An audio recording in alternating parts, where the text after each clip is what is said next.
ছোট্ট ছেলে মেয়েদেরকে ননির পুতুল করে গড়ে তুলবেন না, খবরদার। ওদেরকে কষ্ট সহিষ্ণু করে গড়ে তুলবেন। আপনি থাকতেই কষ্ট করা শিখান, তার জীবনটা স্মুথ হবে, তার ক্যারিয়ারটা ব্রাইট হবে, তার ভবিষ্যৎটা সুন্দর হবে। ছেলেমেয়েরা কিছু চাইলেই সাথে সাথে দিবেন। অনেক বাবা মা আছে এত আদর করে, এত বেশি আহ্লাদ করে, যা চায় তাই দেয়, পরে হিতে বিপরীত হয়, ঠিক কিনা? ছেলে মেয়েকে অভাব শেখান, ছেলে মেয়েকে কষ্ট শেখান, ওদেরকে সংগ্রাম শেখান, প্রতিকূল পরিবেশে কি করে টিকে থাকতে হয় এটার সবক শেখান।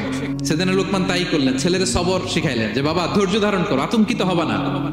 জীবন এটা সহজ নয়, জীবন চলার পথ সহজ নয়, এটাকে সহজ করে নিতে হয়। কখনো সবর করে, কখনো ক্ষমা করে, কখনো অন্যকে ইগনোর করে, কখনো দোয়া করে, কখনো আল্লাহর উপর তাওয়াক্কুল করে, ঠিক কিনা? ছেলে মেয়েকে আদর করে বোঝাবেন, বাবা এখন তুমি বাবার হোটেলে খাও, মায়ের হোটেলে ঘুমাও। সারা জীবন এমন চলবে না, দুনিয়াটা বড্ড কঠিন, এখানে কেউ কাউরে জায়গা করে দেয় না, নিজের জায়গা নিজেরই করে নিতে হয়, ঠিক কিনা? ছোটবেলা থেকেই তাকে দৃঢ় মনোবলের করে তুলতে হবে যে বাবা দুনিয়াটা এত সহজ নয়, এটাকে সহজ করে নিতে হয়। This is the life hacks. এই লাইফ হ্যাক গুলো আপনি শেখাবেন, লাইফ লেসন গুলো শেখাবেন। ধৈর্য ধরো, সৎ কাজের আদেশ দাও, মন্দ কাজের নিষেধ করো। এগুলো করতে গেলে একটু বাধা বিপত্তি আসবে, কিন্তু শেষ হাসিটা তুমিই হাসবে, ঠিক কিনা? বিজয় তোমারই হবে। কি বলেন? সময়ই কথা বলে, সময়ই কথা বলে। বিপদে ধৈর্য ধরো। বিশ্বনবী আল্লাহ বললেন ওয়াসবির আলা মা ইয়াকুলুনা ওয়াহজুরহুম হাজরান জামিলা। নবী হে, বিপদে ধৈর্য হারা হবেন না। ভালো সময় সামনে আসছে, মক্কায় আপনারে কষ্ট দেয়, গণক বলে, জাদুকর বলে, পাগল বলে, মদিনাতে বিজয় আপনারই হবে, ঠিক কিনা? ছেলে মেয়ে যেন আশাবাদী হয়ে গড়ে ওঠে, হোপফুল, আতঙ্কিত যেন না হয়। কষ্ট শিখান, ধৈর্য শিখান। আচ্ছা গেল। এরপর তিনি বললেন ওয়ালা তুসাইর খাদ্দাকা লিন্নাস। ও আমার কলিজার টুকরা সন্তান, ওয়ালা তুসাইর খাদ্দাকা লিন্নাস। অহংকার করে মানুষ থেকে মুখ ফিরিয়ে নিও না।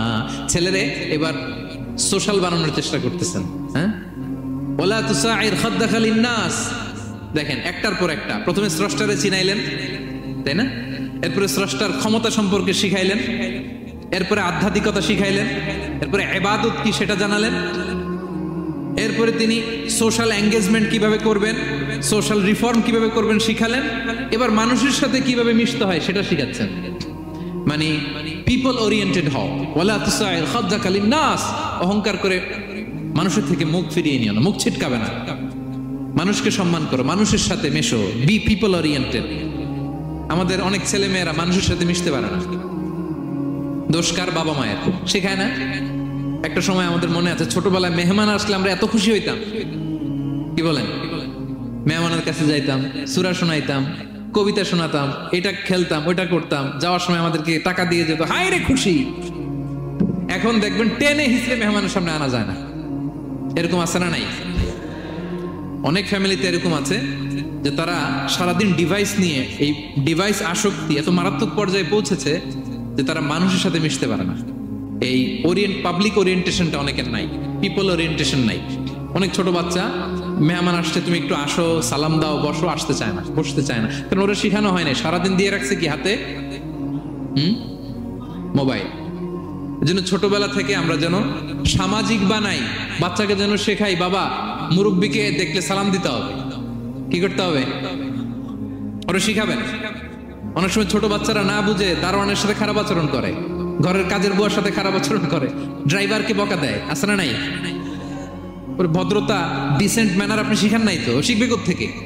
এই যে শুরুতেই বললাম যে গরুর পেট থেকে বেরোলে গরু হয়, কিন্তু মানুষের পেট থেকে বেরোলেই ওটা মানুষ হয় না। ওটারে মানুষ বানাতে হয় দিনের পর দিন, মাসের পর মাস, টিউনিং করে, পলিশিং করে, গাইড করে করে মানুষের মতো মানুষ বানাতে হয়। তাহলে ছেলেনে বললেন ওয়ালা তুসাইর খাদ্দাকা লিন্নাস। তোমার চেহারাকে মানুষ থেকে ফিরিয়ে নিও না, গণমুখী হও, মানুষের সাথে মেশো। ছেলে মেয়েদেরকে এটা বলবেন।